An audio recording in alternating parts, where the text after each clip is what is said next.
Hello again, dear friends. Welcome to my Lifestyle Bites, where I share with you tips for a wholesome life.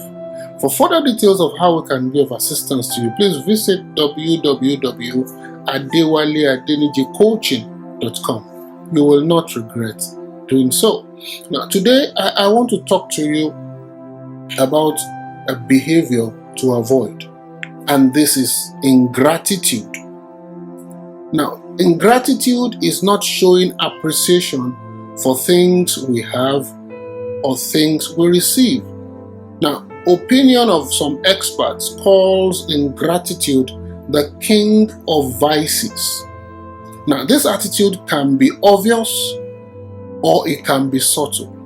Ingratitude is obvious when we ignore acts of kindness or acts of provision because we think, what is the big deal? Now, we do this because we do not want to be beholden to the person who has given us that gift or that provision. Ingratitude is subtle. On the other hand, when we take acts of kindness or provision for granted, and because we feel deserving of them, or we become immune to the effect of these provisions and gifts on our situation. Let me emphasize that showing appreciation, showing gratitude is really not about the person that offered them.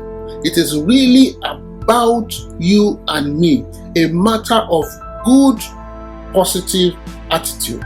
Now, contemporary research finds that people who are ungrateful tend to have the following characteristics: excessive self-importance, arrogance, vanity, and an unquenchable need for admiration and approval. Now, this is how I suggest we deal with this. It's simple. Make saying thank you part of your everyday lingo.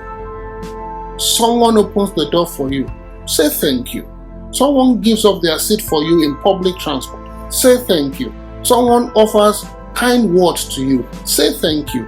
Someone offers you provisions, even if it is not what you really want. Learn to say thank you. Before you know it, it becomes your default reaction. Keep winning the battle of life, my dear friend. We love you.